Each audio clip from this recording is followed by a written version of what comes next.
Hello hi, कैसे हैं आप लोग। उम्मीद करता हूँ कि आप लोग ठीक होंगे। ठीक है, पिछले क्लास में हम लोग एक्सरसाइज 3.1 कर चुके थे। ठीक है, अब हम क्या कर रहे हैं कि 3.1 के बाद कुछ कंडीशन दिया हुआ है कि क्या रिलेशन होता है A1 A2 के बीच में, B1 B2 के बीच में। ठीक है, और कौन सा इक्वेशन पैरेलल होता है, कौन सा लाइन पैरेलल होता है तो क्या सॉल्यूशन होगा, जब ये एक दूसरे को क्रॉस करेगा तो क्या इक्वेशन बनेगा, और जब ये एक दूसरे पर ओवरलैप करेगा तो क्या कंडीशन बनता है। इस कंडीशन को देखेंगे और उन केस में क्या सॉल्यूशन होता है ये देखेंगे। उसके बाद हम आगे का एक्सरसाइज करेंगे। ठीक है, तो चलिए ठीक है, अभी स्टार्ट करते हैं। देखिए हमारे पास दो इक्वेशन है, x-2 है और 3x+4y-20 0। ठीक, अब हम इसमें देख रहे हैं कि a1 का वैल्यू, पहला इक्वेशन में a1 का वैल्यू 1 है, जबकि b1 का वैल्यू कितना है हमारा -2, जबकि a2 का वैल्यू कितना है हमारा 3, और ये b2 का वैल्यू कितना है हमारा 4, और c2 का वैल्यू कितना है -20। यहाँ पर c1 का वैल्यू कितना था 0। इस इक्वेशन को कैसे रिप्रेजेंट करते हैं, जैसे देखिए x-2y बराबर 0 दे रखा है, तो इसको हम कैसे लिखेंगे a1x प्लस ये b1y प्लस c1 बराबर 0। तो यहाँ पर x का कोएफिशिएंट 1 है तो a1 का वैल्यू कितना हो जाएगा 1। इसी तरह से b1 का कोएफिशिएंट कितना है -2, और c तो 0 है तो यहाँ पर 0 लिखे। अब इसी तरह से आप देखिए कि ये 3x प्लस ये 4y -20 बराबर 0 मेरा दूसरा इक्वेशन है। तो इसमें भी हम क्या लिखेंगे a2x प्लस में ये b2y प्लस में ये c2 बराबर 0। देखो a2 का वैल्यू कितना है 3, b2 का वैल्यू कितना है 4, और ये c2 का वैल्यू कितना है -20। अगर इनको हम ऐसे लिखें कि a1 अपॉन में a2 क्या होता है, a1 अपॉन में a2 तो कितना आएगा 1/3, b1 अपॉन में अगर हम b2 लिखे तो कितना आएगा -2 अपॉन में 4 तब -1/2। ठीक है, और c1 अपॉन में c2 लिखे तो कितना हो जाएगा 0 अपॉन -20। अब देखिए यहाँ पर a1 अपॉन में a2 आपका बराबर नहीं है b1 अपॉन में b2, क्योंकि a1 अपॉन a2 का वैल्यू 1/3 और ये बराबर नहीं है -1/2 का। ठीक है, ये कंडीशन बन रहा है। यहाँ पर क्या कंडीशन बन रहा है कि a1 अपॉन में a2 b1 अपॉन b2 के बराबर नहीं है। यहाँ पर देखिए a1 अपॉन में a2 हमारा बराबर नहीं है b1 अपॉन में b2 का, b1 अपॉन में b2 का ये क्या है बराबर नहीं है। ठीक है, बराबर नहीं है, इसका क्या मतलब है, अगर ये बराबर नहीं होगा तो इसका क्या मतलब है। इसका मतलब ये है कि इन दोनों से अगर हम ग्राफ प्लॉट करते हैं तो ये क्या करेगा, ग्राफ एक दूसरे को क्रॉस करेगा, एक दूसरे को क्या करेगा, ये क्रॉस करेगा, कहीं ना कहीं किसी न किसी पॉइंट पर क्रॉस करेगा। अब जिस भी पॉइंट पर क्रॉस करेगा ये उस दोनों ग्राफ को क्या करेगा, वो वैल्यू क्या करेगा, सेटिस्फाई करेगा। जैसे मान लो इस पॉइंट पर, कोई भी पॉइंट हो, अगर इस पर क्रॉस करता है तो ये पॉइंट जो है इस लाइन पर भी होगा, इस लाइन पर भी होगा, तो ये पॉइंट दोनों को क्या करेगा, सेटिस्फाई करेगा। इसका मतलब क्या है, ये एक दूसरे क्रॉस कर रहा है, मतलब ये क्या कर रहा है, क्रॉस कर रहा है, ये क्रॉस कर रहा है लाइन। ठीक है, एक दूसरे लाइन को क्या कर रहा है, लाइन ये क्या कर रहा है, क्रॉस कर रहा है एक दूसरे को।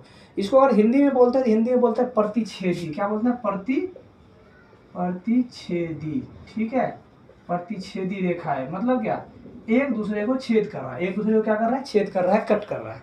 अब इस केस में क्या होगा, एक ही पॉइंट पर कट कर रहा है, तो एक ही पॉइंट पर कट कर रहा है तो ओनली वन सॉल्यूशन होगा। क्या होगा, ओनली वन सॉल्यूशन होगा इसका, ओनली वन, एक ही हल होगा, एक हल होगा, एक हल होगा। ठीक है, इसका क्या हो जाएगा, एक हल होगा, या फिर हम क्या लिखते हैं अद्वितीय, अद्वितीय हल लिखते हैं। क्या लिखते हैं इसको, अद्वितीय। क्या लिखते हैं, अद्वितीय। क्या लिखते हैं, अद्वितीय। ठीक है, समझ में आ गया इतना बात, इसको क्या लिखते हैं, अद्वितीय हल लिखते हैं। अब इसका क्या होगा कि लाइन का जो ही ग्राफ प्लॉट करेंगे तो ये क्रॉस करेगा, आप लोग प्लॉट करके देखिएगा, क्रॉस करेगा ये। ठीक है, और पिछले क्लास में हम प्लॉट कर भी चुके हैं। ठीक है, अब हम दूसरा एग्जाम्पल है यहाँ पर कि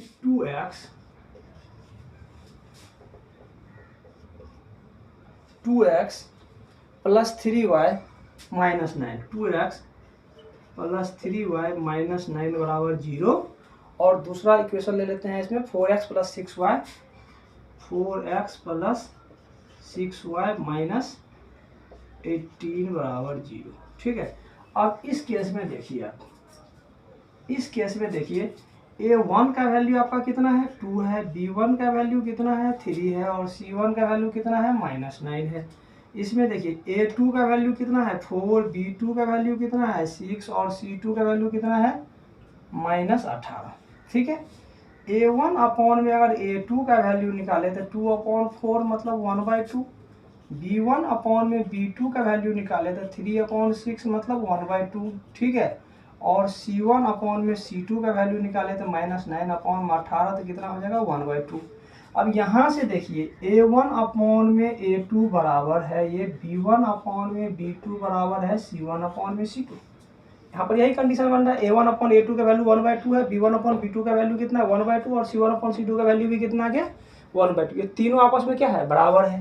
तो चलिए यहाँ पर लिखते हैं A1 अपॉन में A2 बराबर किसका है, B1 अपॉन में B2 बराबर किसका है, C1 अपॉन में C2।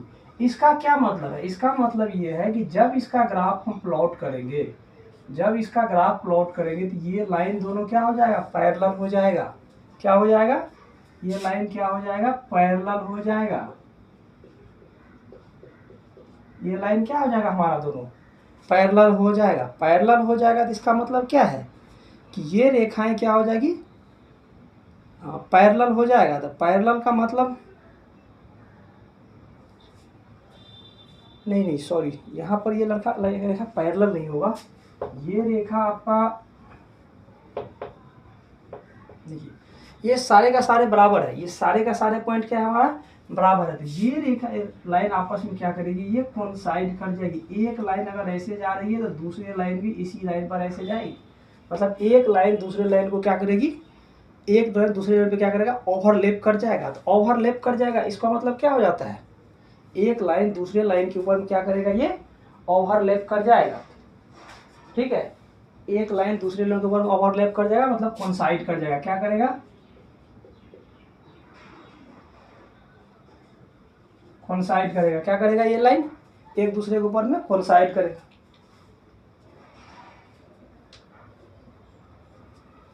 ये लाइन क्या करेगा, कोइंसाइड कर जाएगा।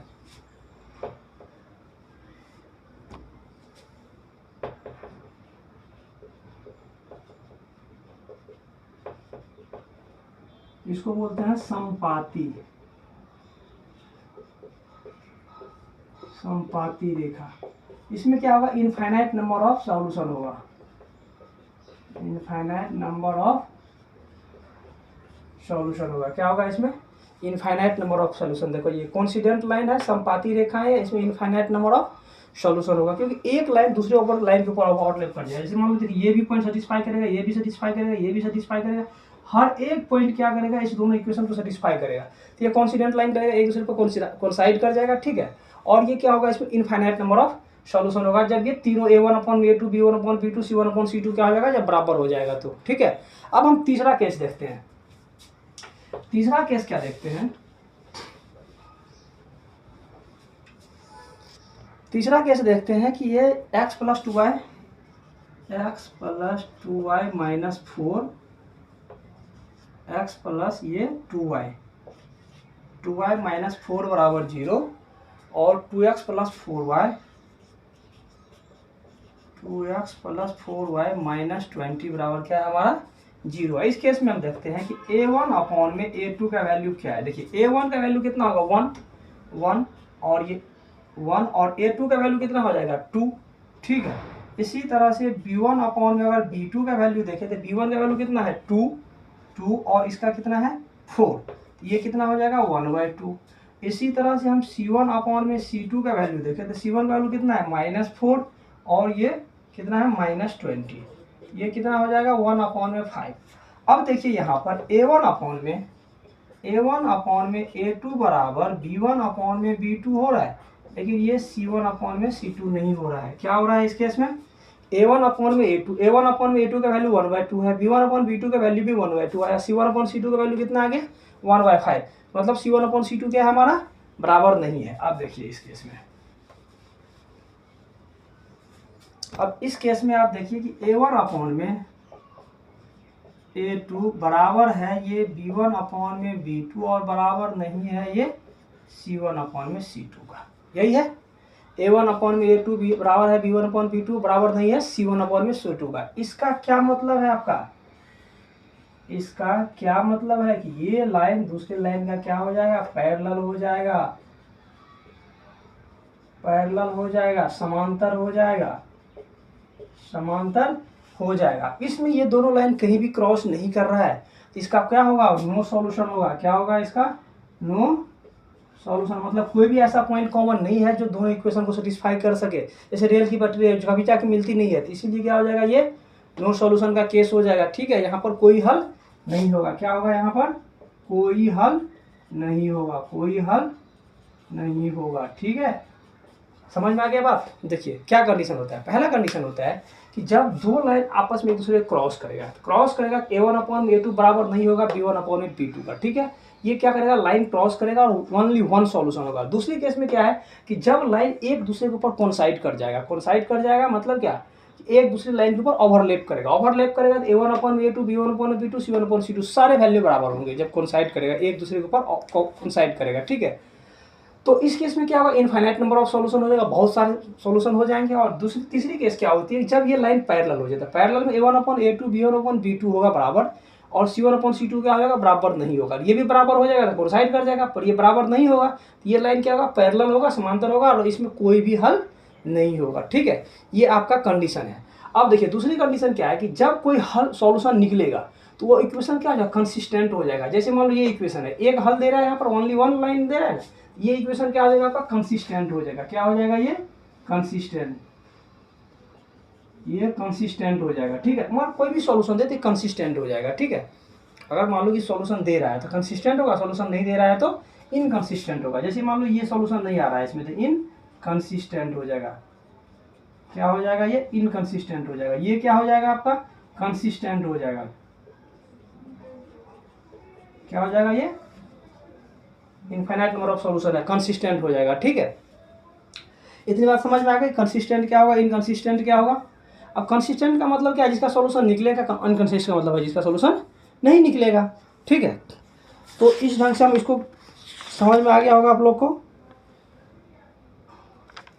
अब देखिए कंसिस्टेंट को हम लोग हिंदी में बोलते हैं संगत। क्या बोलते हैं, संगत बोलते हैं। क्या बोलते हैं, इसको क्या बोलते हैं, संगत बोलते हैं। क्या बोलते हैं, संगत। ठीक है, और इसको क्या बोलते हैं, असंगत, असंगत, असंगत। ठीक है, अब इतनी बात समझ में आ गई। कंसिस्टेंट क्या होता है, इनकंसिस्टेंट क्या होता है, किस कंडीशन में कौन सा सॉल्यूशन होगा और कौन सा नहीं होगा। चलिए इतनी बात समझ में आ गया होगा, तो अभी हम एक बार फिर से इनको जो है ना रिवाइज करते हैं क्या होता है कंडीशन। ठीक है, और उसके बाद फिर हम एक्सरसाइज 3.1 करेंगे अगले क्लास में।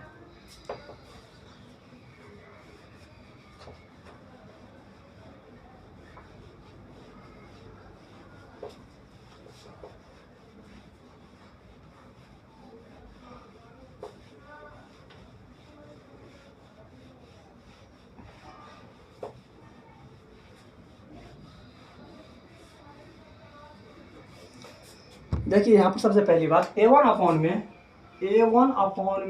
a2 बराबर नहीं होता है b1/b2 का। तो क्या होगा, इक्वेशन कोइंसाइड करेगा, लाइन एक दूसरे को क्या करेगा, क्रॉस करेगा, ओनली वन सॉल्यूशन होगा। क्या होगा, ओनली वन सॉल्यूशन होगा। ठीक है, ओनली वन सॉल्यूशन होगा। क्या करेगा, क्या होगा इसका, ओनली वन सॉल्यूशन होगा, कंसिस्टेंट होगा। क्या होगा, संगत होगा। क्या हो जाएगा, इसको हिंदी में बोलते हैं संगत हो जाएगा। अगर a1/a2 ठीक है बराबर है b1/b2 और बराबर है c1/c2, तो लाइन क्या हो जाएगा, एक दूसरे के ऊपर क्या करेगा, ओवरलैप कर जाएगा। इसमें क्या हो जाएगा, इनफाइनाइट नंबर ऑफ सॉल्यूशन होगा। क्या होगा, इनफाइनाइट नंबर ऑफ सॉल्यूशन होगा। ठीक है, मतलब बहुत सारे सॉल्यूशन हो जाएंगे। ये भी हमारा क्या हो जाएगा, संगत हो जाएगा, हो जाएगा संगत। ये भी हमारा क्या हो जाएगा, संगत हो जाएगा। अगर a1/a2 बराबर ये b1/b2 बराबर नहीं होता है c1/c2, तो लाइन कैसे हो जाएंगे, पैरेलल हो जाएंगे। कैसे हो जाएंगे, पैरेलल हो जाएंगे। और नो सॉल्यूशन होगा इस केस में। क्या हो जाएगा, नो सॉल्यूशन हो जाएगा, कोई हल नहीं होगा। क्या होगा इसमें, कोई हल नहीं होगा, कोई हल नहीं होगा। ठीक है, ये क्या हो जाएगा, इनकंसिस्टेंट। ये क्या हो जाएगा, इनकंसिस्टेंट, असंगत। क्या हो जाएगा, ये असंगत। ठीक है, ये सारे कंडीशन होते हैं जिस कंडीशन के थ्रू हम जो है सो समझे हैं कि क्या होता है। अब हम क्या करेंगे, एक्सरसाइज आपका सीधा डायरेक्ट हम 3.1 करेंगे, 3.2 करेंगे नेक्स्ट क्लास में। ठीक है, और जो भी हम इक्वेशन लिखे थे उनको आप ग्राफ प्लॉट करके भी देख सकते हैं कि कौन सा इक्वेशन क्रॉस कर रहा है, कौन सा नहीं कर रहा है, ठीक है।